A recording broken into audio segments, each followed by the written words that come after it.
Peyton Manning's accuser called sexual assault crisis line on the day of the incident 20 years ago. And this story, the media seems to be really, really outraged on the Peyton Manning story. But as more stuff pours in and more stuff pours in, I go check my Twitter to see the reaction by the public, and there isn't a firestorm by the public. And I think the reason is we don't have video. I don't think it's that it was 20 years ago. I don't think it's that Peyton Manning's really popular.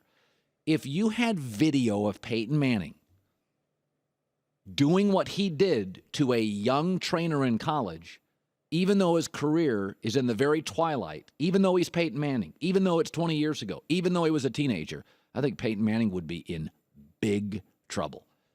I don't know why we need video, but it somehow is gasoline to a fire. It's the match. I don't think we should need it, but it's very interesting as I watch these stories. We have police video on Johnny Manziel, and we have video on Oklahoma running back Joe Mixon, and both could be unveiled to the public here in the next month, week, 2 weeks, 3 weeks. I'm just giving you a heads up. I think you're going to be sickened by some of this video. And I don't know why we're not all outraged by it right now, this second. I remember, and it's not just in violence. I'm guilty of this as well. I can read stories. About 10 years ago, there was in the Indian Ocean, there was an earthquake, and there was a resort in Thailand that was overwhelmed by like a tidal wave. And I remember reading about the story.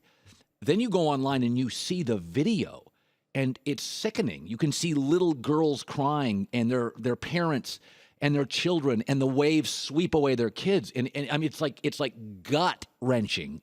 It's sickening. It's frightening. You turn away from the video. Why did I need the video to be so bothered by that?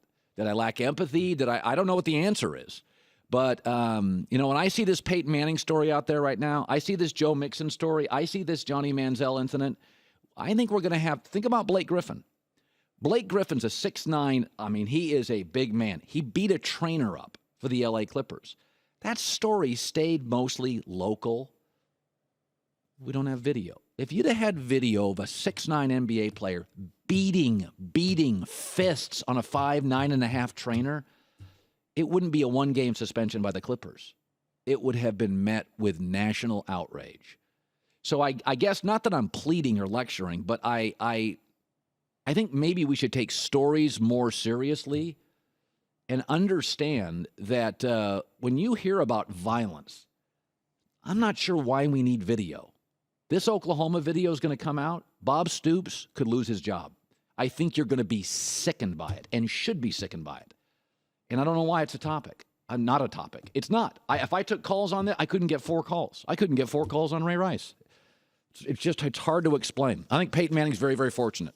I think he is very fortunate he did not grow up in a world of iPhones.